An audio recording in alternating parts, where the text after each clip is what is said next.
चाहिए आपको बताओ। नमस्कार दोस्तों, आप सभी का HICS के प्लेटफॉर्म पे एक बार फिर से स्वागत है। जैसे कि कल आप सभी ने क्लास में पढ़ा था, आप लोगों ने कवर करी थी सारी रिवर्स, आपने कवर करी थी सारे नेचुरल जितने भी वेजिटेशन सब प्रोवाइडेड है हमारे हरियाणा में, वेजिटेशंस कवर करी, बायोडाइवर्सिटी कवर करी। अच्छा, आपने कुछ इंपॉर्टेंट चीज़ जो देखी थी वो थी प्रजनन केंद्र। प्रजनन केंद्र को क्या बोलोगे? एनिमल हस्बेंड्री से रिलेटेड जितने भी हमारे पास रिसर्च सेंटर्स हैं अपने हरियाणा में, उन सबको कवर अप करा। उसमें जो मोस्ट इंपॉर्टेंट था वो मैंने मगरमच्छ वाला आपको बताया था कुरुक्षेत्र में।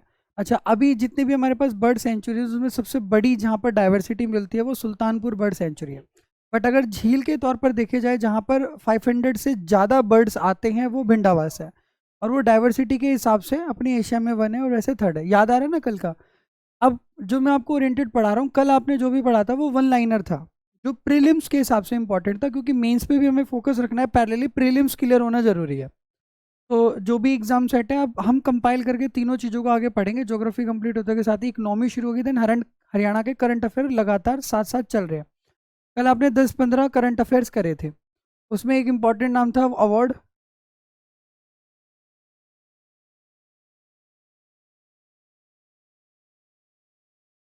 लिखना जरूरी इसलिए ही होता है।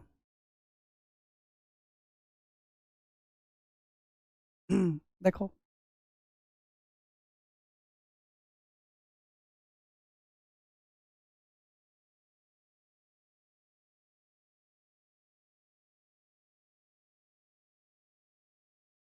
अच्छा अभी जेंडर रेशियो के हिसाब से कौन सा डिस्ट्रिक्ट है हमारे पास हरियाणा का जो इस टाइम राइट नाउ बहुत विजिबल चल रहा है? जेंडर रेशियो के हिसाब से जो सबसे फर्स्ट पोजीशन पर है सिरसा है, और जहाँ पे सबसे डिफरेंस है लो है वो कहाँ पर है? दादरी है। ये दोनों याद रखना, ये टिल देन अभी तक का है। ये हर 6 महीने में जो होता है ये आप बेसिकली आप इसे कहते हैं हर हाफ ईयरली ये काउंट करे जाते हैं डिविजनल तौर पर। Department of health and ministry of health के द्वारा काउंट करे जाते हैं। तो जिस टाइम आपका प्रीलिम्स हो रहा होगा उस टाइम जो डेटा यूज होगा वो यही वाला होगा। अगर अपना एग्जाम जून जुलाई के आसपास हो जाता है, उसके एग्जाम के बाद फिर दोबारा होगा, वो आपके काम का नहीं है। अभी आपने जो राइट नाउ आंसर करें, तो मैं आज थोड़ा सा मेंस फोकस रख के पढ़ाऊंगा। मैंने आपको जो लास्ट टाइम भी जब आपने रिवर्स वगैरह पढ़ी थी तो देखा था मैंने आपको उसके अंदर मैप्स वगैरह ड्रॉ करने सिखाए थे, आंसर्स को लिखना सिखाया था कि किसी भी चीज़ को फैक्चुअल रीजन पे ले जाके आपने उसको 5-6 तरीके में डेलिब्रेट कैसे करते हैं। जैसे मैंने पूछा कि हिसार जो था, मैंने क्वेश्चन पूछा था, एक सबसे हॉटेस्ट डिस्ट्रिक्ट भी है और सबसे कोल्डेस्ट डिस्ट्रिक्ट भी है। तो इसको अगर आप इलेबोरेट करना चाहो, इसको अगर सेटिस्फाइड करना चाहो, 5-6 वर्ड यूज होते हैं हमारे पास। पहली बात तो आंसर में ना ये बहुत क्रिटिकल चीज करता है एग्जामिनर। करता है क्या है, बच्चे को फंसा देता है चीज़ों में थोड़ा सा। के बाद ले लेता हूँ। यहाँ पे आने के बाद कर दो ना प्लस, तो वाइट पे इसके इसके साथ आपको दिखता है लिखा हुआ, विजिबल होता है अच्छे से। देखो, जब भी कभी भी मेंस में आंसर वो पूछते हैं ना, तो हर क्वेश्चन के साथ ये वर्ड्स यूज करते हैं, elaborated.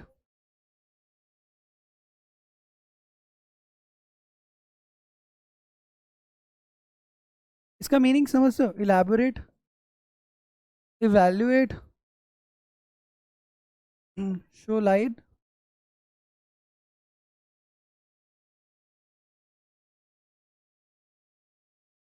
Put criticisation, and then व्याख्यात कीजिए। हिंदी वाले बच्चों के लिए व्याख्यात कीजिए, इस पे प्रकाश डालिए, इसकी समीक्षा कीजिए, और आर्ग्यू ऑन दिस, आर्ग्यू कीजिए किसी भी चीज़ पर। ये वर्ड यूज़ करता है आंसर के हिसाब से। जब हमें लिखना होता है तो इन अलग अलग वर्ड्स का अलग अलग मीनिंग है। आपके पॉलिटी वाले सर ने और इकोनॉमी वाले सर ने भी इस चीज़ के बारे में आपको बताया होगा। बताया था, मैं वहीं बैठा हुआ था, मैंने देखा था। आपको याद नहीं होगा, आप भूल गए हैं। जब किसी चीज़ को इलेबोरेट और इवेल्युएट करना होता है तो वहाँ पर वो आपसे ये पूछने की कोशिश कर रहा होता है कि जो फैक्ट या क्वेश्चन मैं आपको दे रहा हूँ, इसका रीज़न हमें तो पता है। इस चीज़ को जब आप आंसर कर रहे हो तो आप इसके पहले तो ये बताओ कि इससे रिलेटेड जितने भी इस टाइम सोशल प्रॉब्लम्स हैं, पॉलिटिकल प्रॉब्लम्स हैं, नेचुरल प्रॉब्लम है या एथिकल प्रॉब्लम है, वो क्या है। देन वो आपसे ये अपेक्षा कर रहा होता है, आपसे सोच रहा होता है कि इसको सॉल्व करने के लिए आपके जो अपना माइंड स्टेटस है, आपके हिसाब से इसकी क्या रेमेडी है, आप इसका क्या सॉल्यूशन दे सकते हो। डेटा प्रोवाइड नहीं करना होता उसमें। जैसे सपोज मैंने बोला डॉरी सिस्टम की वजह से वीमेंस की डेथ, एग्जांपल क्वेश्चन पूछा है, put the limelight on this या इवैल्यूएट दिस सिचुएशन। तो सबसे पहले अगर आप आंसर लिखना शुरू करोगे, जनरली कैंडिडेट क्या करेगा, लिखने के साथ ही सबसे पहले इंट्रोडक्शन देगा, डॉरी क्या होती है, डेटा देना शुरू कर देगा। यहाँ इतनी हत्या होती हैं, इस वजह से होता है, ऐसे होता है, वैसे होता है, इतना वाला ना, ये नहीं चाहिए उसे। तुम गूगल नहीं हो, गूगल से ज़्यादा तुम क्या बता लोगे, ये तो है। वो आपसे बेसिकली ये मांग रहा होता है कि अगर ये प्रॉब्लम है, एक आधी प्रॉब्लम का डिस्कस करा हल्का सा, डेटा प्रोवाइड मत करो अगर आपको नहीं आता। अगर डेट याद नहीं है तो आप ईयर लिख के छोड़ देना, बट पेपर में डेट गलत करने की कोशिश मत करना, मीन्स में भी और प्री में भी और इंटरव्यू के दौरान भी। भले ईयर लिख के छोड़ दो, वो कंपाइल्ड हो जाता है, वो एक जनरल आंसर हो जाता है। वो आपसे यहाँ पूछ रहा होता है कि आप अगर इस सिचुएशन में हैं तो आप इसकी क्या रिमेडी देंगे।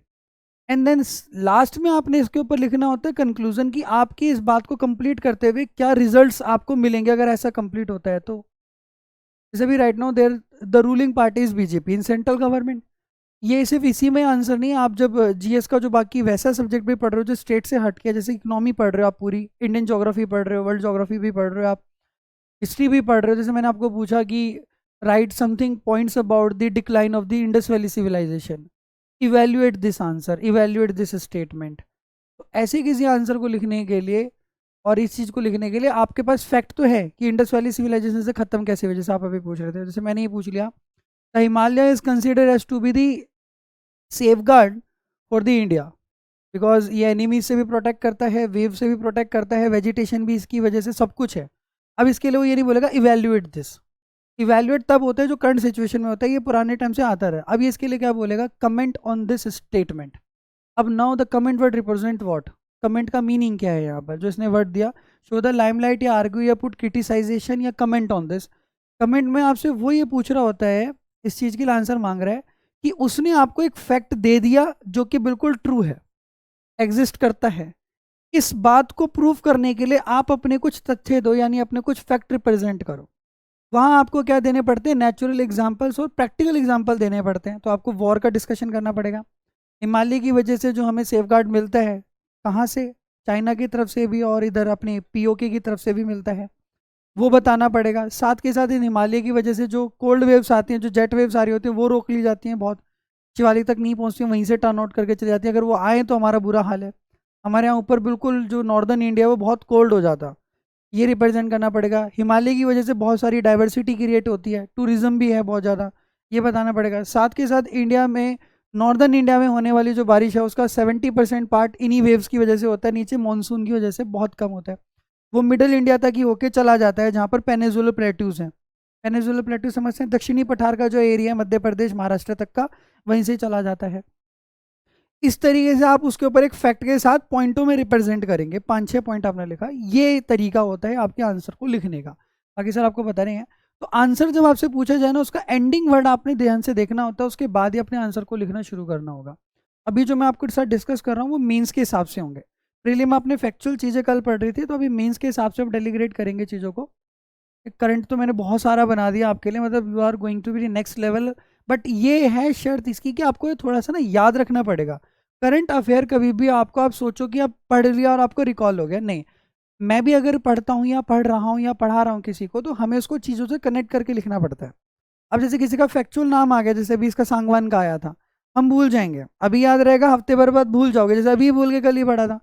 इस चीज़ को देखो कैसे नोट्स बनाने हैं आपने, कॉपी जो है आपके पास उसे 3 पॉइंट्स में तोड़ो, कॉपी के 3 अलग अलग जो है डिवाइड कर दो।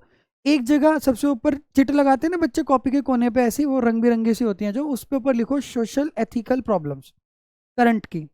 बीच वाले में लिखो कल्चरल एंड उससे रिलेटेड, स्पोर्ट्स रिलेटेड, एंड सबसे एंड में लिखो polity governance and IR related. वो चिट चिपका दी। अब जो करंट आपको मिल रहा है, और वो करंट ऐसा है कि आपके हिसाब से या आपको अपनी प्रॉब्लम के हिसाब से लग रहा है बहुत इंपॉर्टेंट है। डेली बेसिस पे करंट अफेयर जो आप पढ़ रहे हो वो आपको हर जगह से मिलेंगे, लेकिन हरियाणा के करंट अफेयर आपको कंसाइज कहीं से नहीं मिलेंगे। उसके लिए हमें 5-6 चीज़ें फॉलो करनी पड़ती है, उसके बाद हम कर रहे हैं, तो वो आप पे टाइम नहीं है, because you are in study and me are also in study. तो वो हम प्रोवाइड कर रहे हैं आपको, वो आपको मेहनत करने की जरूरत नहीं है, वो सेग्रीगेट होकर आपको मिल रहा है। मैं आपको बोलूँ इस डिस्ट्रिक्ट का आप भास्कर फॉलो करो, ये फॉलो करो, वो फॉलो करो, अगर एक एक को भी पढ़ना शुरू करोगे, न्यूज़पेपर को बहुत डिटेल वर्जन में रीड करने के लिए आपको मिनिमम से मिनिमम 45 से 40 मिनट चाहिए होते हैं, so that each and every news आप कनेक्ट कर सको कि क्या इसके पीछे प्रॉब्लम्स रही होंगी, है ना।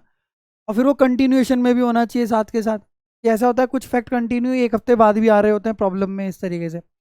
तो इसके अंदर जैसे हमने जैसे न्यूज़ पढ़ी, तो अवार्ड्स वगैरह उसमें आ जाएंगे, पॉलिटी, आईआर, गवर्नेंस और एथिक्स के अंदर। तो जो करंट पढ़ा उसमें वो तुरंत नोट कर दिया उसी पेज पे ले जाके। अब इसका फ़ायदा आपको मिलेगा मीन्स के दौरान। और साथ के साथ जब आपका प्रीलिम्स हो रहा होगा उससे 15-20 दिन पहले, 10 दिन पहले आपको रिवीजन के दौरान, तो आपको बुक्स नहीं उठानी पड़ेंगी, बहुत सारी न्यूज़ नहीं उठानी पड़ेंगी। क्या होगा, सेग्रीगेट मटेरियल है आपके पास। एंड यू विल नोटिस, मैंने भी लास्ट टाइम नोटिस करा था कि मेरे करंट के 20 क्वेश्चन में से 18 क्वेश्चन वहीं से थे सारे। तो सीधा पेज उठाया, अब आपके हाथों से लिखा हुआ है तो आपको पढ़ने में आसानी रहेगी। आप मैक्सिमम 2 घंटे में वो पूरी नोटबुक पढ़ डालोगे। तो उस मटेरियल का पढ़ने के बाद आपके दिमाग में स्टोर रहेगा ज़्यादा से ज़्यादा 65%। एक बार दोबारा रीड मार देना तब वो 90% स्टोर हो जाएगा, है ना। तो ये नोट कर लेना, आप कल इसलिए भूल गए थे, इसलिए मैंने आपको बोला कि चलो ये याद रह जाएगा। इसमें कल आपने देखा था, इसमें कुछ इंपॉर्टेंट चीज़ पूछना चाह रहे थे, ये पॉइंट ऑफ व्यू इंपॉर्टेंट है। जो एनिमल्स को फीड करने वाले जितने भी प्लांट्स उगाए जाते हैं, जैसे खल बिनोली वगैरह, मखाने भी कई बार खिला दिए जाते हैं इनको, तो उनके लिए रोहतक है, वहाँ कर आ गया। इस गांव का नाम आई गेस, यहाँ पर कुम्हारों का कोई गांव है ये। रोहतक से जब आगे की तरफ निकलते हैं जींद वाले रास्ते से, वहाँ पर कोई गांव पड़ता है, वहाँ पर बहुत सारी भट्टियाँ हैं ईंटों की, दूर से दिखती है। वहाँ इसका स्पेशल प्लांट सेटअप करा गया है, गौशाला भी वहाँ पे एक छोटी सी, कल मैंने इसको रिसर्च करा था। देन वहाँ पर ये डेवलप है। अच्छा, इसके बाद यमुनानगर में जो मेला है वो इम्पोर्टेंट सेगमेंट में रहता है। और इसी तरीके के हरियाणा में एक और इम्पोर्टेंट मेला लगता है जो कि फरीदाबाद में है। क्या नाम है, कब लगता है, किस चीज़ के लिए स्पेसिफाइड है? हैंडक्राफ्ट्स के लिए। कौन से होते हैं वो? ज़्यादातर मिट्टी के और लकड़ी के, है ना। किस राजा ने इसको बनवाया था? तोमर ने, 11वीं सेंचुरी में, 11वीं शताब्दी में। एंशियंट हिस्ट्री में आपकी काउंट होगी। अच्छा, बहुत अच्छे से याद है। तो कुछ जब आप फैक्ट के हिसाब से पढ़ रहे हो तो आपको चीज़ें याद है। अच्छा, अब इसमें देखिए एक बार, इसमें आपके लिए बस इंपॉर्टेंट क्या था जो आपको बताया था मैंने, कि जो हमारी रेलवे डिवीजन की वर्कशॉप है जहाँ पे हमारी मरम्मत होती है वो यमुनानगर में, जगाधरी में। ज़्यादातर हम इसको टिक कर देते हैं रेवाड़ी, क्योंकि सबसे बड़ा स्टेशन है, वहाँ पे वेयर हाउस है, वर्कशॉप नहीं है, वेयर हाउस है। वेयर हाउस में और वर्कशॉप में डिफरेंस है, तो ये ध्यान रखना, यमुनानगर जगाधरी। अच्छा, ये किसी भी छोटे डिस्ट्रिक्ट की जिले में पाए जाने वाली या तहसील में पाए जाने वाली इंपॉर्टेंट चीज़ें हैं डिस्ट्रिक्ट में, जो अब हैं भी और एक्सटेंड भी हो चुकी है। सोनीपत में एटलस साइकिल थी। अच्छा, पंचकूला किस चीज़ के लिए फेमस है? बट अभी बंद हो गई है ना। अच्छा, आपको पता है एचएमटी के ट्रैक्टर भी आते थे? पता है आपको ये चीज़? पता है। ओके, ये डिपार्टमेंट है Haryana state industrial and infrastructure, इसका मुख्यालय कहाँ है? पंचकुला में। तो ज़्यादातर जितने भी हेड ऑफिस हैं वो या तो फरीदाबाद में हैं या फिर पंचकुला में हैं, ज़्यादातर पंचकुला में ही हैं। ठीक है। ओके, ये नहरें हैं अपने पास, हाँ, ये इंपॉर्टेंट है, ये अपने को पढ़ने हैं आज। स्टार्टअप कर लेते हैं। जिसको अंडरलाइन कर रहा हूँ वो थोड़ा सा इंपॉर्टेंट रहेगा, उसके हिसाब से उसे नोट डाउन कर लेना, है ना। ये पीपीटीज और जो आपको हैंड नोट्स हैं वो मिल जाएंगे, इसमें समझना के इस हिसाब से निकलते हैं। ठीक है। अब यहाँ पे सबसे पहले जो हमारे पास कैनाल है, इंग्लिश वालों के लिए कैनाल और हिंदी वालों के लिए नहर है। तो हरियाणा में ज़्यादातर जो अपने पास लैंड है, पहले तो लैंड के हिसाब से हम डिवीज़न करें, ये सारी जो भूमि है, अगर इसे मैं जोग्राफिकल डिवीज़न के हिसाब से पूछूं तो पहले मुझे ये बताओ ये किस तरीके की सॉइल है? एलुवियल सॉइल है। अगर मैं आपसे ये पूछूं, हमारे पास दो तरीके के मैदान है, खादर और भांगर। तो अगर खादर मैदान हर एक बच्चे को पता है यहाँ पर है, भांगर के मैदान हरियाणा में किस जगह पाए जाते हैं? या तो फरीदाबाद में है नीचे की तरफ थोड़े से, और या फिर सिरसा में इधर की तरफ। इनको बोला जाता है उनके हिसाब से नीली या नाली भी बोल देते हैं। और ये सारे किसकी वजह से बने हुए हैं? आपके बेट के मैदान है, जो कि यमुना की वजह से बने हैं। ठीक है। अच्छा, ये चीज़ आपको बहुत अच्छे से याद है, डन। अब जो हमारे पास नहरें हैं, तो हरियाणा में एक भी नदी ऐसी नहीं है, अपने पास रिवर सिस्टम नहीं है जो 12 साल बहने वाली है, except this river, this is the Yamuna river. और सबसे इंपॉर्टेंट प्रॉब्लम है कि जो यमुना रिवर है, ये इकलौती ऐसी रिवर है जो कि हरियाणा को, यूपी को और दिल्ली को सेग्रीगेट करने वाली है। इकलौती ऐसी नेचुरल चीज़ है जो कि दो स्टेट्स को डिवाइड कर रही है। अब ये हरियाणा की बाउंड्री से जा रही है, हरियाणा में है नहीं। तो रिवर की कंटिन्यूएशन ना होने की वजह से हरियाणा वालों को पानी की दिक्कत भी ज़्यादा रहती है, तो वहाँ पे डिप्टी कलेक्टर्स की इसलिए बहुत ज़्यादा डिमांड होती है। यहाँ पर ताजेवाला गांव के अंदर 1986 पार्ट में क्या हुआ, यहाँ से दो कैनाल तोड़ी गई, एक जिसका नाम पड़ा वेस्टर्न यमुना कैनाल, पश्चिमी यमुना नहर। और एक यहाँ से तोड़ी गई जो इधर से निकाली गई इस तरीके से, दिस इज ईस्टर्न, हाँ, ईस्टर्न यमुना कैनाल। तो हरियाणा में ज़्यादातर सिंचाई जितने भी लैंड पर हो रही है वो कैनाल सिस्टम के थ्रू हो रही है। ये जितनी भी नदियां थी जो आपने इधर देखी थी, चाहे वो नॉर्दर्न हरियाणा की रिवर्स थी, चाहे वो सर्दर्न हरियाणा की रिवर्स थी, वो सभी मौसमी नदियां हैं। थोड़ा बहुत